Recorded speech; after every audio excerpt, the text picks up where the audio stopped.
3 நாளாக காய வச்சு எடுத்தாச்சு. கல் திருப்பி போட்டு பாலித்தீன் கவர் வச்சு மத்தை வச்சு நல்லா நசுக்கணும். இந்த மாதிரி நல்லா நசுக்கணும். 6 பீஸு நல்லா நசுக்கி வச்சுருக்கேன். எண்ணெய் சூடாகிடுச்சு. இப்போ போட்டுக்கலாம். போட்ட உடனே 1 நிமிஷம் கழித்து திருப்பி போட்டு எடுத்துக்கணும்.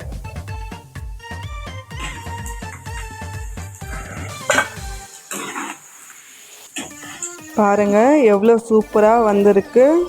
இதே மெத்தடில் செஞ்சு பாருங்கள்.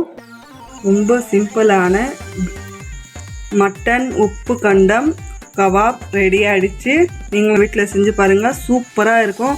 6 மாதம் 1 வருஷம் ஆனாலும் கெடாது. இந்த வீடியோ பிடிச்சிருந்தால் லைக் பண்ணுங்கள், ஷேர் பண்ணுங்கள், கமெண்ட் பண்ணுங்கள், மறக்காமல் ஃபாலோ அண்ட் சப்ஸ்கிரைப் பண்ணுங்கள். தேங்க்யூ ஃபார் வாட்சிங்.